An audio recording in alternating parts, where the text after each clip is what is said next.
पिता हम तेरा धन्यवाद करते हैं पिता, इस सुंदर समय के लिए पिता, इस आराधना के लिए मेरे परमेश्वर पिता, हम तेरा धन्यवाद करते हैं पिता परमेश्वर प्रभु।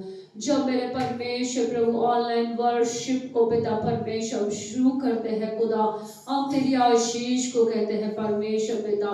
इस ऑनलाइन आराधना के ऊपर प्रभु यीशु के नाम से पिता हम तेरी आशीष कहते हैं पिता। इस ऑनलाइन पिता आराधना में पिता हमारे साथ जितने भी परमेश्वर प्रभु लोग जुड़ते हैं उनके ऊपर हम तेरी सामर्थ को कहते हैं पिता, तेरे अभिषेक को कहते हैं मेरे परमेश्वर। अभिषेक के कारण जुए टूट जाते हैं मेरे परमेश्वर। वो अभिषेक आराधना में पिता हर एक घर में उतरे और पिता सामर्थ के काम प्रकट हो पिता, वो पिता बंधन टूटे आराधना से मेरे परमेश्वर प्रभु। ये हमारी प्रार्थना है पिता परमेश्वर प्रभु। जितने लोग हमारे साथ जुड़ते हैं उनके जीवन में तो अपनी सामर्थ को प्रकट कर पिता, छू के उन्हें चंगा कर मेरे परमेश्वर प्रभु। इस वचन के ऊपर हम पिता आराधना के ऊपर तेरे सामर्थी हाथ को कहते हैं पिता परमेश्वर। जो मिल के आराधना करते हैं, स्तुति करते हैं, प्रशंसा करते हैं पिता, तेरी बड़ाई करते हैं पिता परमेश्वर, तेरा नाम ऊंचा होना पाए पिता परमेश्वर। हमारे बीच में आपका नाम ऊंचा हो पिता, हमारे बीच में पिता हम तेरे नाम को महान करते हैं पिता परमेश्वर प्रभु। यहोवा का धन्यवाद करो क्योंकि वो भला है और उसकी करुणा सदा की है पिता, तेरी करुणा सदा की है पिता परमेश्वर। तू हमारा परमेश्वर करुणा करने वाला परमेश्वर प्रभु, तू सदा हमारे साथ रहने वाला परमेश्वर प्रभु। इस आराधना में पिता परमेश्वर तेरी सामर्थ को कहते हैं खुदा। हर एक डिस्टर्बर को यीशु के नाम से दूर हो जाने की आज्ञा देते हैं इस समय। अब मेरे परमेश्वर पिता वचन के ऊपर पिता हम तेरी आशीष को कहते हैं खुदा परमेश्वर। जितने घरों में ये वचन सुना जाता है पिता परमेश्वर, उनके बीच में पिता परमेश्वर पिता तू सामर्थ के काम प्रकट कर, उन्हें तू छू ले, वचन से बातें कर पिता परमेश्वर प्रभु। ये हमारी प्रार्थना है पिता परमेश्वर प्रभु। हम तेरा धन्यवाद करते हैं पिता परमेश्वर। धन्यवाद के साथ इस विनती प्रार्थना को मेरे उद्धार करता और जल्द आने वाले प्रभु यीशु के नाम से करते हैं, आमीन। आइए हम परमेश्वर के दास के साथ आराधना में जाएंगे। धन्यवाद हो पिता। आइए हम अपने हाथों को उठाएं और धन्यवाद करें।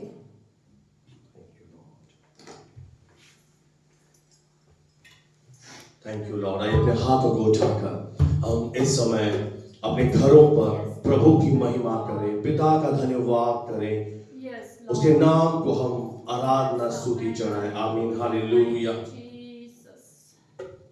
उसकी महिमा करो, बंधन टूट जाएंगे, मेरा यीशु मौजूद है यहाँ।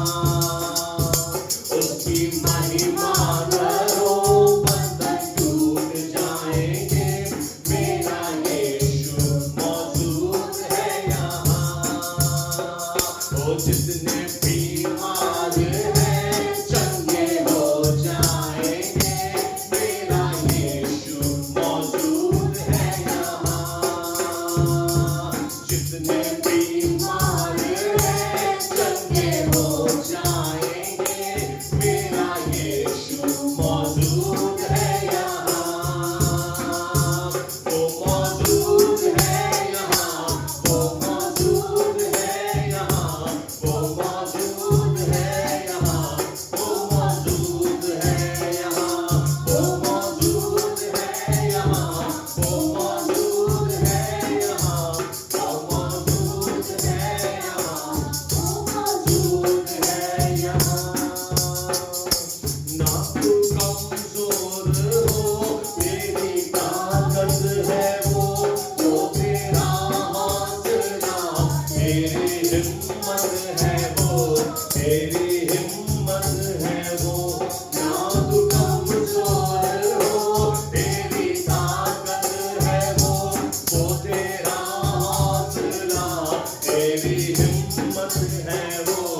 हालेलुया, तेरी महिमा हो, तेरी महिमा हो, तेरी महिमा हो, तेरी महिमा हो, तेरी महिमा हो, प्रभु महिमा हो, तेरी महिमा हो, तेरी महिमा हो, तेरी महिमा हो, तेरी महिमा हो, तेरी महिमा हो, तेरी महिमा हो, महिमा हो, तेरी महिमा हो, हालेलुया, तेरी महिमा हो, तेरी महिमा हो, तेरी महिमा हो, तेरी महिमा हो, शबा रबा संदर शगरका रंबा हो दर धन बव शिंदर कलबा शिविरवा हंदर धोकर दरबा शिंबा धर गोर शंबर रबा सीकर धन बव संदर कलबा रीसु करबा चौबीर धरबा हो शकर धन सिद्धर कलबा आत्मा तेरा आत्मा तेरा आत्मा तेरा आत्मा तेरा आत्मा महिमा हो तेरा आत्मा तेरी महिमा हो भरपूरी हो समय। Thank you Father, thank you Jesus, thank you Lord। इस समय प्रभु यीशु के सामर्थी नाम से मैं आपकी बीमारियों के ऊपर अधिकार लेता हूं, चाहे वो बीमारी कितने साल भी पुरानी क्यों ना हो। इन जीसस नेम मैं अधिकार लेता हूं और आपके शरीर के अंदर से हर एक लाचारी को, बेबसी को मैं इस समय यीशु नाम में उठाता हूं। राइट नाउ आजाद हो जाओ। आपके शरीर के हर एक अंग के अंदर, नसों के अंदर, मांसपेशियों के अंदर यीशु का लहू लगाता हूं मैं, और शैतान तेरे हाथ को मैं विश्वास करने वालों के ऊपर से हटाता हूं। राइट नाउ मैं जड़ समेत उठाता हूं, चाहे वो कितनी भी साल पुरानी क्यों ना हो, चाहे मेडिकल रिपोर्ट कोई कुछ भी क्यों ना कहे, प्रभु यीशु आपको चंगा कर रहा है। विश्वास के साथ अपनी हीलिंग को रिसीव करें। परमेश्वर का बेटा यीशु आपको आजाद कर रहा है। शैतान के हाथ को मैं हटाता हूं आपके बॉडी के ऊपर से। अब्राहम की संतान को तू बांध नहीं सकता शैतान, मैं तुझे गेट आउट होने का आदेश देता। आउट, आजाद हो जाओ। आपके टखनों में नया बल आ जाए, आपकी बॉडी के अंदर नया बल आ जाए, आपका शरीर इस समय नया बन जाए, अंदर से हर एक रोग चला जाए, रिपोर्टें बदल जाए यीशु के सामर्थी नाम में। जो पीढ़ियों से बीमारियां चली आ रही हैं, डायबिटीज, ब्लड प्रेशर, हेरिडिटरी जो डिजीज है, नसों की जो प्रॉब्लम्स है, हड्डियों के रोग चंगे हो जाए इस समय। Right now I declare your healing. मैं आपकी चंगाई की घोषणा करता हूं। उसके मार खाने से तुम चंगे हो चुके हो। तुम्हें प्रभु चंगा करेगा नहीं, तुम चंगे ऑलरेडी हो चुके हो। तुम्हें घोषणा करनी अपने बॉडी के ऊपर, हाथ रखो अपने शरीरों के ऊपर और कमांड करो हर एक बीमारी को out in Jesus mighty name. आपका शरीर परमेश्वर का हो चुका है, अब परमेश्वर की संपत्ति है और आपके बॉडी पर अब डेविल राज्य नहीं कर सकता। यदि आप निराशा में हैं, हताशा में हैं, उदासी में हैं, अगर आपके अंदर ठंडापन आ गया है आपकी आत्मा में, राइट नाउ प्रभु का आत्मा आपके अंदर फिर से उस आग को जागृत करे। फिर से प्रभु के साथ आराधना में, उसी आत्मा में एक हो जाइए। प्रभु का आत्मा आपको आजाद कर रहा है। आपके घरों के अंदर प्रभु का आत्मा आपको आजाद कर रहा है। परमेश्वर के दूतों को मैं आदेश देता हूं, यहोवा के दूतों, तुम जो बड़े वीर हो, उसके वचन को सुनकर जाओ। समय कलीसिया के अंदर, ऑनलाइन जितने मेरी आवाज सुन रहे हैं, उनके अंदर एक नया कार्य शुरू करो। आज इनके जीवन में एक नए कार्य प्रकट होने पाए, समर्थ प्रकट होने पाए, उत्साह से भर जाए, विश्वास से भर जाए, भरपूरी से भर जाओ यीशु मसीह के नाम से। आमीन, आमीन, आमीन, हालेलुया। ये हाथों को हिलाते हुए खुदावन की महिमा करें। मैं विश्वास करता हूं प्रभु के दूत आपके जीवनों में हैं, आपके घरों के अंदर वो उतर आए हैं। आज का वचन आपको छुटकारा देगा, महान काम आपकी जिंदगी में होंगे। विश्वास करते हैं तो लिखे आमीन। जोर से बोले प्रभु का धन्यवाद हो, उसकी महिमा करें, उसकी महिमा करें। कोई बंधन आपको बांध नहीं सकता। अब्राहम की संतान के ऊपर कोई शैतान का हथियार नहीं चल सकता। राइट नाउ डिक्लेयर करें कि मैं आजाद हूं। सर से लेकर पांव के नाखून तक आपके बाल बच्चे आशीषित होंगे, आपका परिवार ब्लेसिंग को पाएगा। बस आप मैदान में बने रहे, विश्वास में खड़े रहे, प्रार्थना करते रहे, परमेश्वर का आदर करते रहे, जुड़े रहे, बने रहे। ये वचन आपको सेम नहीं रहने देगा। मेरी प्रार्थना है पवित्र आत्मा सुनने वालों पर उतर आए, अंदर से सनसनाहट हो, रोंगटे खड़े हो जाएं आपके। आज खड़े नहीं रह सकते अपने स्थानों पर। जब आत्मा आपको छुएगा, उसकी करंट आपको छुएगा, एक लाइट जैसे इलेक्ट्रिसिटी आती है, वो लाइट आपके ऊपर इलेक्ट्रिसिटी की तरह सामर्थ उतरेगी। आमीन। पवित्र शास्त्र में नाओमी नाम की एक स्त्री थी जिसने अपने जीवन में अपने पति को खो दिया और थोड़े समय के बाद उसके दोनों बेटे भी इस दुनिया से चले गए। और ये नाओमी जो बहन है, बेहद ही मुश्किल समय में से होकर इस समय गुजर रही थी। कई बार जिंदगी आपको अनफेयर लगेगी, आप कहेंगे ये जिंदगी अन्यायपूर्ण लगती है, और ऐसे समय में अधिकतर लोग कड़वाहट से भर जाते हैं, हताश हो जाते हैं। कई लोग अवसाद यानी डिप्रेशन के अंदर चले जाते हैं और लगातार अपने जिंदगियों के ऊपर किसी से भी मिलते हैं, नकारात्मक चीजें अपने जिंदगियों के ऊपर रिलीज करते हैं। और कई लोग अपने सपनों को गाड़ देते हैं, भूल जाते हैं कि कोई प्रभु की योजना भी उनके जीवन में है। और कई सारे लोग अपने जगह को छोड़कर कहीं और चले जाते हैं, यानी भागना शुरू करते हैं, क्योंकि उनके अंदर शायद वो क्षमता नहीं होती। फेस कैसे करूं, कैसे फेस नहीं कर पाते वो ऐसी परिस्थितियों को, क्योंकि कई लोग अंदर से कमजोर होते हैं। मैं आपसे आज प्रभु का दास कहना चाहता हूं, यदि ये परिस्थितियां, ये समस्याएं आपकी डेस्टिनी को खत्म कर देती या जो योजना प्रभु ने बनाई है उसे पूरा होने से रोक देती, तो शायद प्रभु इन्हें आने की इजाजत देता ही नहीं। अगर प्रभु ने इजाजत दी है तो उसका यह मतलब है कि इन्हीं के अंदर परमेश्वर आपको एक महान योद्धा बना रहा है। और अगर आप प्रभु की आवाज सुनेंगे, समय को समझेंगे, तो आपका टाइम वेस्ट नहीं होगा। और अगर आप ऐसे समय में प्रभु से नाराज हो जाएंगे, प्रार्थना करना बंद कर देंगे, तो आपको ही हार माननी पड़ेगी और प्रभु के आगे फिर से घुटने टेकने पड़ेंगे।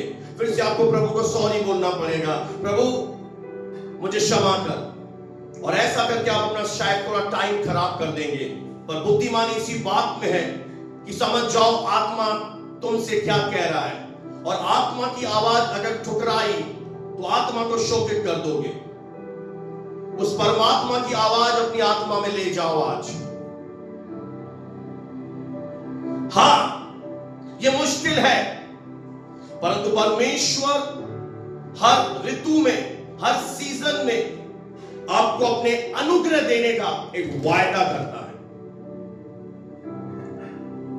उसने अपने वचन में वायदा किया है कि तुम किसी ऐसी परीक्षा में नहीं पड़े जो तुम्हारे सहन शक्ति से बाहर है।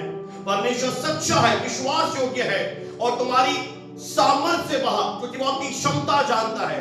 वो अपने हर बच्चे की, औलाद की क्षमता जानता है कि मेरा ये बच्चा कितना सहन कर सकेगा, उतना ही वो आपको देगा। और सामर्थ्य से बाहर तुम्हें परीक्षा में पढ़ने नहीं देगा, वरन प्रभु वायदा करता है मैं निकास भी करूंगा, यानी मैं रास्ता भी निकालूंगा तेरे लिए। अब इतने निराश मत हो जाइए कि आपको रास्ता नजर ना आए। रास्ता निकाल रहा है प्रभु आपके लिए। आमीन।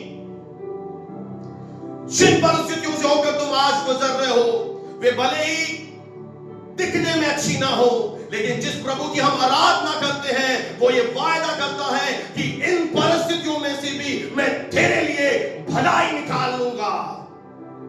जो विश्वास करते हैं वो बोले आमीन। विश्वास के योद्धा बनो कलीसिया। हर परिस्थिति से जिस खुदावन की हम इबादत करते हैं वो भलाई निकालेगा। ऐसे समय में आपके मन का आपके अंदर का हर एक विचार आपसे ये कहेगा अब नहीं हो सकता, ये बिल्कुल असंभव है, शायद ये ऐसा ही रहने वाला है।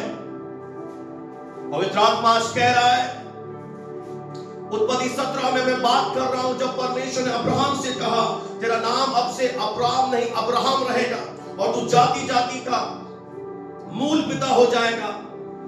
और 17 के 16 में परमेश्वर ने अब्राहम से कहा कि मैं तेरी पत्नी को आशीष दूंगा और तुझको उसके द्वारा एक बेटा दूंगा और मैं तेरी पत्नी को ऐसी ब्लेसिंग से भर दूंगा कि तेरी पत्नी जाति जाति की मूल माता हो जाएगी, राजकुमारों को वो जन्म देगी, उसके वंश में राज्य राज्य के लोग राजा उत्पन्न होंगे। परंतु बाइबल ऐसा बताती है उत्पत्ति 17 के 17 में, तब अब्राहम मुंह के बल गिर पड़ा और हंसा। अब देखिए कि अब्राहम इस बातों को सुनकर, जो विश्वास का योद्धा है, विश्वासियों का पिता है, आज अपने जीवन में ऐसे मुकाम में आ गया कि मुंह के बल गिर पड़ा, धरा, और अंदर से क्या आई, एक हंसी। हो सकता है हंसी व्यंग्यात्मक हो, क्योंकि उसे विचार ऐसे कह रहे हैं और मन ही मन अपने आप से वो बातें कर रहा है। समय कहने लगा, क्या 100 वर्ष के पुरुष के भी संतान होगी? क्या जो सारा 90 वर्ष की है बेटा जनेगी? अब देखिए, हो सकता है आज आप वो व्यक्ति हो और पवित्र आत्मा दास के अंदर से होकर आपसे बातें कर रहा है, बड़ी बड़ी बातें कर रहा है, और आप अंदर ही अंदर क्या सोच रहे हैं? नेगेटिव, नकारात्मक विचार। क्या ऐसा होगा? ऐसा हो नहीं सकता। अब्राहम भी, क्योंकि बाइबल में किसी का पाप नहीं छुपाया गया, किसी की गलती नहीं छुपाई गई। अब्राहम भले विश्वासियों का योद्धा है, हाँ उसने बहुत बड़ा विश्वास किया, पर आज वो अपने जीवन में क्या मन ही मन अपने आप से कह रहा है, क्या, एक सवाल था, क्या मैं जो 100 वर्ष का हूं, अरे परमेश्वर बोल रहा है जातियों का तू पिता बनेगा, तेरी पत्नी राज्य राज्य के राजा पैदा करेगी, क्या मैं? आज हो सकता है आज आप अपने आप को छोटा समझें, क्या मैं, मेरे जीवन में प्रभु, मेरे लिए प्रभु, हाँ तभी तो बात कर रहा है। अरे नहीं है आपके जीवन के लिए तो वो बातें क्या व्यर्थ कर रहा है? क्या हर संडे आपसे ऐसे ही बोल रहा है? और पता है उसने क्या कहा परमेश्वर से 17 के 18 में? अब हैरान हो जाएंगे। और अब्राहम ने परमेश्वर से कहा, देखिए जब आपके विचार गलत होते हैं, आपके मुंह से शब्द भी गलत निकलेंगे। ये इश्माएल तेरी दृष्टि में बना रहे, यही बहुत है। यानी अब्राहम ने परमेश्वर से कहा, प्रभु ये तू बहुत बड़ी बड़ी बातें बोल रहा है, जो मेरा बेटा है ना, मेरी दासी हाजिरा से इश्माएल, उस पर तेरा अनुग्रह बना रहे, मेरे लिए तो यही बहुत है, यही बहुत है। ये क्या राज्य के लोग पैदा होंगे, राजकुमार पैदा होंगे, ये क्या प्रभु तू बातें कर रहा है? अरे इश्माएल ही बना रहा है। हो सकता है आपने भी हार मान ली है, अरे प्रभु इतना ही कर दे मेरे जीवन में, यही बहुत है, अब तो आशा ही खो दी, अब तो क्या देखूंगा मैं अपने जीवन में। आज पवित्र आत्मा सुनने वालों से कह रहा है, इन झूठी शैतान की बातों पर बिल्कुल यकीन न करें, बिल्कुल रिजेक्ट करें ऐसे विचारों को। यदि परमेश्वर ने आपके लिए कुछ अद्भुत नहीं रखा होता तो शायद आप ये वचन सुन नहीं रहे होते, आप इस दुनिया में जीवित नहीं होते। पर इस बात की गारंटी है कि अगर आप ये वचन सुन रहे हो आज, आपके लिए प्रभु ने कुछ अद्भुत रखा है। परमेश्वर के पास आपके लिए एक योजना है, एक उद्देश्य है, और जिसे आप ही पूरा कर सकते हैं। मैं नहीं, मेरे लिए अलग है, आपके लिए अलग है, वो केवल योजना आप ही पूरा कर सकते हैं। एक चेतावनी मैं आपको देना चाहता हूं, कई हालातों के कारण आप इतना निराश मत हो जाइए कि जो प्रभु की योजना है, जो प्रभु ने आपको तोड़े दिए, जो दान दिया, वरदान दिया, उसे ही आप कहीं ताक में तो नहीं रख दिया, आप गम में चले गए, आपने प्रार्थना करना है कम कर दी। हो सकता है बाइबल आपके घरों में खुल नहीं रही है,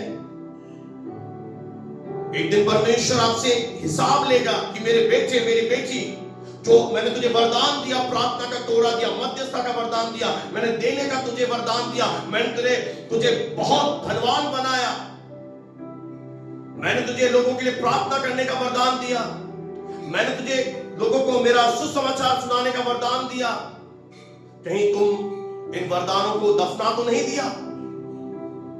इतना गुम तो नहीं हो गए? इतना बिजी तो नहीं हो गए शायद इंस्टाग्राम सोशल ऐप पे लोगों से बातें करने में, कि जो प्रभु आपके लिए योजना बना रखा है उसे ताक में रख दिया?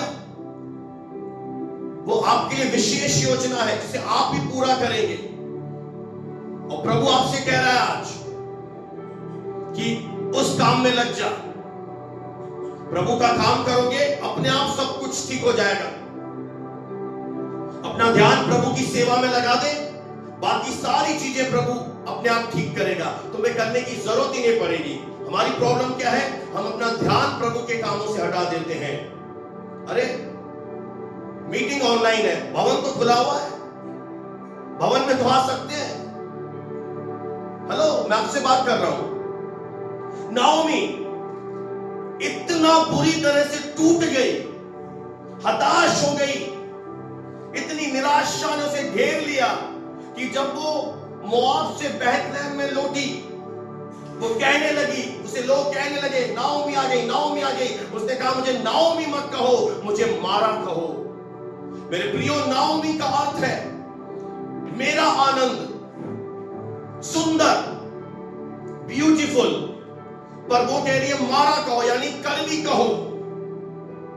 एक तरह से वो कह रही है मैं कड़वी हो गई हूं, मैं टूट चुकी हूं, मेरे सारे सोपन धराशायी हो चुके हैं, अब मुझे मेरे जीवन से कोई आशा नहीं बची है, मुझे पीड़ा में रहने दो, मुझे दर्द में रहने दो। नाओमी ने कड़वाहट को अपने अंदर इस कदर भर दिया है कि वो पूरी तरह से निराश हो चुकी है। अगर आप ऐसी परिस्थिति में हैं तो यीशु अपना हाथ बढ़ा के तुम्हें खींच रहा है आज। उसके पास कड़वे होने का कारण था क्योंकि उसने अपने जीवन में बहुत ज्यादा नुकसान झेल लिया था। परंतु आज आप वो व्यक्ति हैं जिससे प्रभु का आत्मा बात कर रहा है। आपने अपने जीवन में हार, असफलता, बीमारियां, कमी घटी और नुकसान में चले गए। इसका मतलब कतई यह नहीं है कि आप अपने जीवन में फिर से जीतेंगे नहीं। आपकी कहानी का भी अंत नहीं हुआ है। आप हार में भले चले गए, नुकसान में भले चले गए, बीमारियों ने घेर लिया, कमी घटी ने घेर लिया, पर इसका मतलब ये नहीं है कि आप फिर से नहीं उठोगे। परमेश्वर कहता है मैं तुझे फिर से खड़ा कर दूंगा जय के साथ। कोई तो बोले हालेलुया। इसका मतलब ये नहीं है कि आप जीतोगे नहीं। अरे जो बहुत हारते हैं ना, जो बहुत टूटते हैं, जो बहुत असफलता में जाते हैं, वही लोग दुनिया में बहुत ऊंचे पर जाते हैं। उन्हीं को परमेश्वर इस्तेमाल करता है और अपनी महिमा का कारण बनाता है। अगर आप टूट रहे हो, हार में जा रहे हो, बीमारियों में जा रहे हो, इसका ये साइन है कि परमेश्वर, अगर आप हिम्मत मत हारो, प्रभु में अड़े रहो, परिस्थितियों का सामना हियाव से करो, आपके जीवन के लिए बड़ी योजना है। हो सकता है आप बहुत बुरे दौर से गुजर रहे हैं, पर ऐसी परिस्थितियों में अपना नाम मत बदलो, यानी अपने ऊपर नेगेटिव लेवल मत लगाओ, क्योंकि प्रभु आपसे कह रहा है मसीह यीशु में, मेरे पुत्र में, हे मेरे बेटे मेरी बेटी, तू जैवन से भी बढ़कर है। शायद तुम भूल गए कलीसिया कि आप कौन हो, आपकी पहचान क्या है। मसीह यीशु में जब आप आ गए, आप जैवन से भी बढ़कर हैं। आप ऑलरेडी चंगे हो चुके हैं। मत बोलो मैं बीमार हूं, घोषणा करो आप बीमार नहीं हो। आपके लिए 39 कोड़े यीशु मसीह ने खाए हैं। बंद करो बीमारी बोलना, बंद करो हार के शब्द आज से अपने जीवन के ऊपर। निराशा मत देखो, जय आपके जीवन में प्रभु लेके आ रहा है। आप वो लोग हो जिन्हें परमेश्वर ने अंधकार के वश से छुड़ाकर प्रिय बेटे के राज्य में प्रवेश कराया है। आप वो लोग हो जिन्हें भारी कीमत चुकाकर यीशु ने लहू का एक एक कतरा बहा दिया और खरीदा है। नाओमी ये कहने लगी गांव के लोगों से साथ जब बैतलहम में वापस आई। क्या आप जानते हैं मेरे प्रियो, गलती नाओमी की थी, उसके पति की थी। बैतलहम का अर्थ होता है रोटी का घर, यानी एक तरह से कलीसिया क्या है आपकी, ये रोटी का घर है, जहां आपको आत्मिक भोजन खिलाया जाता है, जहां अगुए आपके लिए दिन और रात अधिकतर आपको प्रार्थना में उठाए रखते हैं। और अगर आप अंत तक वफादार बने रहे तो आप यहीं से अनंत महिमा में चले जाएंगे।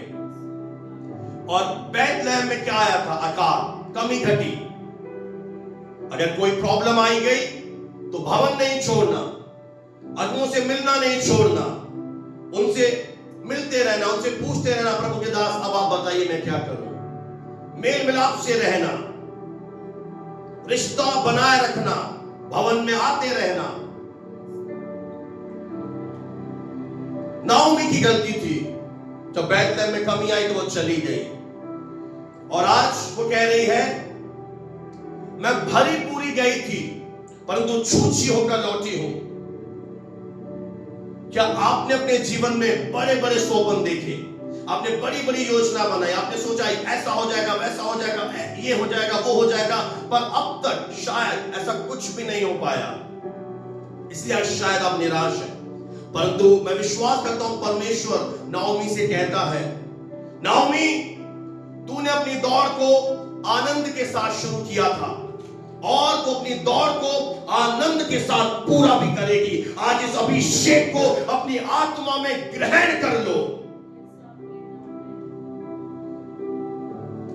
कि अगर आपने अपनी दौड़ को प्रभु में जब आप आए थे, आनंद के साथ शुरू की थी, जॉय था आपके अंदर, शांति थी, आप नाचते थे, भवन में आते हुए उछलते हुए आते थे, हाथ उठाकर आराधना करते थे, सेवा में लगे रहते थे, चलते चलते दिक्कतें आई, कोई बात नहीं, आनंद के साथ तुमने अपनी दौड़ को शुरू किया है और तेरी कहानी का अंत, तेरी दौड़ भी परमेश्वर कहता है आनंद के साथ होगा। नाओमी तुझे मोआब में समस्या हुई थी परंतु बैतलहम में ब्लेसिंग तेरा इंतजार कर रही है। लौट आओ कलीसिया में, लौट आओ परमेश्वर के घर में, जहां रोटी है आपके लिए रखी है, जहां आपके लिए प्रार्थनाएं हो रही हैं। शायद शैतान ऐसा अंधा कर देता है, हम इतना पास में रहते हैं भवन के, एक ही शहर में रहते हैं, फिर भी क्यों है दूरी। वो घर जहां आत्मिक माता पिता आपकी चिंता करते हैं, आपको प्रार्थना में उठाए रखते हैं, क्या वहां नहीं आना चाहिए? क्या वेदी के पास कितने महीने हो गए आपने प्रार्थना नहीं करी? क्या वहां कर घुटने टेकने नहीं चाहिए? हाथ उठाकर प्रभु को प्रार्थना नहीं करनी चाहिए? यहां है तेरी आशीषें, कलीसिया बैतलहम में, भवन में है तेरी ब्लेसिंगें, भवन में है तेरी आशीषें, जहां तुझे आत्मिक भोजन खिलाया जा रहा है, जो तुझे हड्डी हड्डी को आज मजबूत कर देगा। कोई तो बोले हालेलुया। मेरे प्रियो, सबसे मजेदार बात यह है कि नाओमी ने अपना नाम बदलकर मारा, कड़वा रख दिया, परंतु पवित्र शास्त्र बाइबल कहीं भी उसे मारा कहकर नहीं पुकारती, उसे हमेशा नाओमी कहकर पुकारा गया है, क्योंकि नाओमी का मतलब है मेरा आनंद। प्रभु ने उसका नाम नहीं बदला, प्रभु ने उसे नाओमी कहकर ही पुकारा।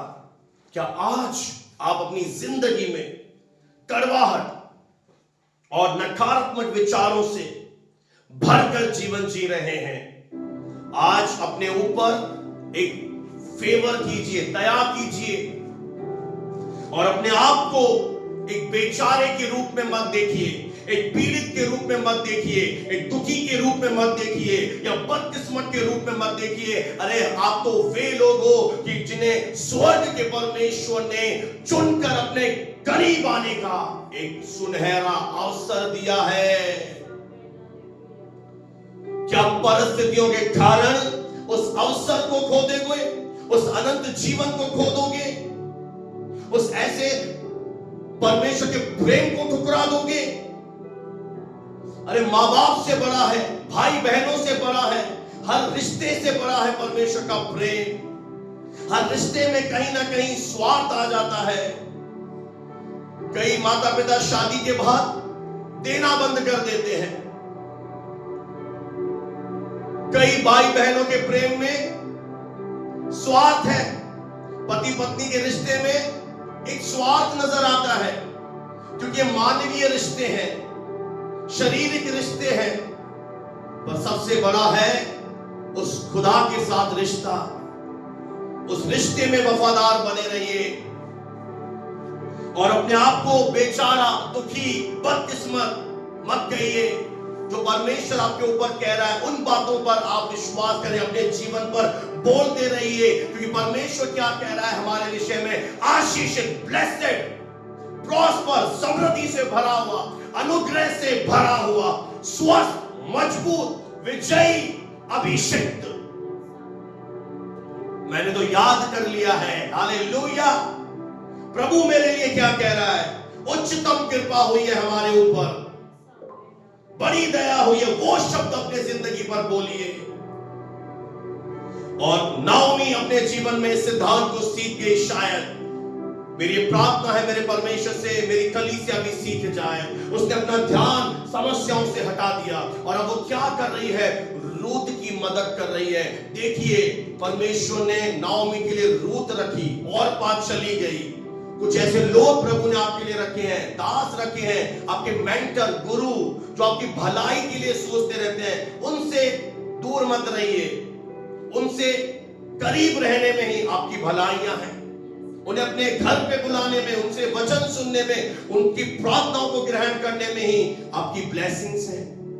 क्या आप जानते हैं मेरे प्रियो कि परमेश्वर ने ये योजना बनाई थी कि यूसुफ के द्वारा उसका सारा घराना आशीष पाएगा। उसके बड़े भाई उसे एक जरिया बनाया था, और उसके भाइयों ने सबसे बड़ी गलती क्या करी?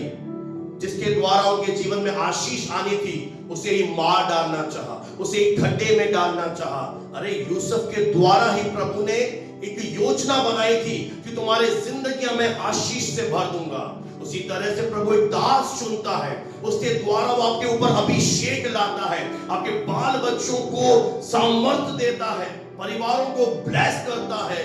प्रभु ने कहा है कि उनके पांव क्या ही सुहावने हैं जो सुसमाचार लेकर आपके घर में आते हैं, एक अच्छी खबर आपको सुनाते हैं, आपके परिवार के लिए दिल से दुआएं करते हैं। मैं समझता हूं ऐसा कोई मूर्ख होगा। हाँ, दुनिया में आप बहुत बुद्धिमान हो सकते हैं, एफडीआई करा रही, LIC करा दी, पर शायद आत्मिक बातों में बहुत कमजोर है कि उन्हें इनवाइट नहीं करते, शायद आप निमंत्रण नहीं देते कि वो आपकी आशीष के लिए प्रभु की ओर से ठहराए गए हैं। और प्रभु क्या करेगा? प्रभु क्या करेगा? मैंने बिठा दिया। कितने मेरी बात समझ पा रहे हैं? और परमेश्वर ने ऐसी योजना बनाई कि रूत बोअज से विवाह कर लेती है, और जैसे रूत और बोअज का विवाह संपन्न होता है, परमेश्वर रूत को एक बेटे की आशीष से ब्लेस करता है। और जैसे ही नाओमी के कानों में ये गुड न्यूज आती है, सब गांव वाले ये ढिंढोरा पीटते हैं कि नाओमी के एक बेटा हुआ है। वो ये नहीं कहते रूत को बेटा हुआ है। बाइबल ध्यान से पढ़ लेना, रूत की पुस्तक, वो कहते हैं नाओमी के एक बेटा पैदा हुआ है। और जैसे ये खबर उसके कानों में पहुंचती है, उसकी आत्मा फिर से जाग जाती है, उसके मरे हुए सपने फिर से जिंदा हो जाते हैं, वो फिर से आनंद से भर जाती है। प्रभु ऐसा ही चमत्कार आपकी जिंदगियों में करेगा। हालेलुया। जहां तो लगता है सब खत्म हो गया, निराशा हो गई, अब कुछ नहीं हो सकता है, अचानक ब्लेसिंग्स तेरे जीवन में आ जाएंगी। गुड न्यूज तेरे घर में आएगी यीशु मसीह के नाम में। हालेलुया। कोई तो बोले आमीन। वनिका आमीन बोलो। प्रभु की दासी जोर से बोले, सुनने वाले आमीन। हालेलुया। एक समय कड़वाहट से जीवन जीने वाली नाओमी पहले से भी ज्यादा आनंद को उसे मिल गया। उसने सोचा भी नहीं था कि मेरे जीवन में फिर से खुशी आएगी। आज प्रभु आपसे कह रहा है कि ऐसा ही प्रभु ने आपके लिए योजना बनाई है। ये बाइबल पवित्र शास्त्र परमेश्वर का जीवित वचन है। ईश्वर झूठ नहीं बोलता, वो विश्वास योग्य है। परीक्षा अगर चल रही है, विश्वास योग्यता के साथ बने रहो। आंसू अगर बहा रहे हो, एक दिन आंसुओं के बदले परमेश्वर तेरे विलाप को नृत्य में बदल देगा। गारंटी लेता हूं, मुझे विश्वास है मेरे परमेश्वर पर, जिसकी आराधना मैं करता हूं, जिसकी मैं सेवा करता हूं। सोचा नहीं था नाओमी ने, अरे रूत भी चली जाती ना और की तरह तो नाओमी कैसे खुश होती। प्रभु ने कुछ लोग रखे हैं, आज इस रहस्य को समझना है। प्रभु ने कुछ दूत आपके जीवन पर रखे हैं, हेल्पर आपको दिए हैं, उनसे एक अच्छे रिश्ते में चले जाओ, जो आपकी आशीष के लिए प्रभु की ओर से नियुक्त किए गए हैं। वो प्रभु की ओर से ठहराए गए हैं कि वो मंडली के ऊपर, पुराने नियम में भी गिनती 6 पढ़ लेना। परमेश्वर ने मूसा को सिखाया, जब तुम इजराइलियों को आशीर्वाद दो तो मेरे नाम से कहना, परमेश्वर अपने मुख का प्रकाश तुम पर चमकाए। अगुओं को प्रभु ने चुना कि मंडली को ब्लेस करें। समझिए, अगर रूत चली जाती तो कहां से नाओमी के जीवन में खुशियां आती। अगर अगुए ही चले गए, कौन हाथ उठाएगा। आज प्रार्थनाओं के द्वारा आपके जिंदगी के ऊपर एक सुरक्षा का कवर आता है। कई लोगों के जीवन में गवाहियां आई हैं, कई लोग आज आनंदित हो चुके हैं और कई होने जा रहे हैं, और हजारों होंगे। अभी तो कुछ भी नहीं देखा इस कलीसिया ने। आने वाले दिन देखना प्रभु क्या करेगा। बने रहो मैदान में। प्रभु आज आपसे कहता है, मेरी आशीष तेरी कड़वाहट पर हावी हो जाएगी। मेरा अनुग्रह तेरे हर एक दर्द, तेरे जख्मों को फिर से भर देगा। जो परमेश्वर ने आपके लिए डिसाइड किया है, निर्णय लिया है, उसे कोई मनुष्य, कोई बुरा दौर पूरा होने से नहीं रोक सकता, नहीं रोक सकता। बस आप विश्वास में बने रहो, आप प्रार्थना करते रहो, हाथ उठाए रहो, स्तुति करते रहो। जिसने नाओमी के जिंदगी को बदल डाला, कोई आशा की किरण नहीं बची थी। आज नाओमी की फिर से आत्मा में आनंद आ गया, बेटे की खुशी उसे मिली, रिस्टोरेशन उसके जीवन में आया। प्रभु ने आपको चुना है। विशेष महिलाओं से, बहनों से प्रभु बातें कर रहा है। वो भूला नहीं है किसी को भी। हाँ, आपने शायद हो सकता है उसे भूल गए, भवन में आना भूल गए। अरे भाई, मीटिंग ऑनलाइन है, फिर से कह रहा हूं, मीटिंग ऑनलाइन है, भवन बंद नहीं हुए कभी भी, भवन के द्वार खुले हुए हैं। प्रेम करिए अपने परमेश्वर से और विश्वास कीजिए आज के वचन के द्वारा प्रभु आपके जिंदगी में महान काम करने जा रहा है। उसकी ब्लेसिंगें तेरी कड़वाहट पर हावी हो जाएंगी। उसका ग्रेस, उसका अनुग्रह तेरे दर्द को खत्म कर देगा और प्रभु आपको एक विजय में लेकर जाएगा, उन इलाकों में लेकर जाएगा, उन स्थानों में लेकर जाएगा तो परमेश्वर ने आपके लिए एक योजना बना के रखी। आइए अपनी आंखों को समय बंद करें और इस वचन को रिसीव करें। आज मैं प्रार्थना करता हूं हर एक उस व्यक्ति के लिए जिन्होंने आज के वचन को दिल से ग्रहण किया है, विश्वास किया है परमेश्वर के कलाम के ऊपर। परमेश्वर तुम्हें शर्मिंदा नहीं होने देगा। परमेश्वर तेरी लज्जा के बदले, अनादर के बदले तुझे दुगना आदर दिलाएगा। परमेश्वर तेरे जिंदगी में फिर से नए रंग भरेगा, क्योंकि वो उद्देश्य तेरे जीवन के लिए महान है। उसमें लग जा, अपना ध्यान प्रभु के ऊपर लगाया रख, वचनों पर लगाया रख, प्रार्थना करते रहो, ध्यान भंग मत होने दो, क्योंकि प्रभु कुछ महान कर रहा है। मैं आत्मा में होकर बोल रहा हूं, प्रभु पर्दे के पीछे कुछ महान कर रहा है। अब्राहम भी निराश हो गया, इस्माइल तेरी दृष्टि में बना रहे, खुदा यही बहुत है। नहीं, ये बहुत नहीं है। अभी तो छींटे तूने देखे हैं, अभी तो भारी पवित्र आत्मा की ब्लेसिंग की वो बारिश आने वाली है। आइए खड़े हो जाए अपने स्थानों पर और प्रभु का धन्यवाद करें, वचन को आत्मा में रिसीव करें और बोले, प्रभु आज के वचन के लिए आपका कोटि कोटि धन्यवाद। आपने नाओमी के जीवन को बदला, आप मेरे जीवन में महान काम करने जा रहे हैं। अद्भुत काम मैं अपने जीवन में देखूंगा, मेरा परिवार ब्लेसेड रहेगा, मेरे बाल बच्चे आशीष पाएंगे, मेरी जिंदगी सेम नहीं रहेगी। बोलो, मेरी जिंदगी सेम नहीं रहेगी, मेरी परिस्थितियां सेम नहीं रहेंगी, मेरा शरीर बीमार नहीं रहेगा, मैं चंगाई में चलूंगा, मैं जय भय में चलूंगा, मैं आदर में चलूंगा, मैं विजय में चलूंगा, मैं प्रभु की जय में चलूंगा। परमेश्वर इन वचनों के द्वारा, इन प्रार्थनाओं के द्वारा आपको महान सामर्थ्य से भरे, साहस का अभिषेक तेरी आत्मा में आए, निडर बनाए प्रभु तुझे, निडर बनाए तुझे, डर चला जाए आपके जीवन में, परिस्थितियों का भय चला जाए, भविष्य की चिंता चली जाए, क्योंकि प्रभु कहता है तेरा भविष्य उज्जवल है। उस यीशु के नाम से कोई तो बोले आमीन। ये हाथों को उठाते हुए खुदा का धन्यवाद, पिता पुत्र आत्मा का धन्यवाद। आइए जो भेंटे दशवांश अगर आपने प्रभु के राज्य के लिए अलग कर रहे हो, भेंट बॉक्स में ऑनलाइन आप उसे प्रभु के राज्य के लिए बोल सकते हैं। प्रभु आपको ब्लेस करे। आइए आशीर्वाद वचन को हम लेंगे।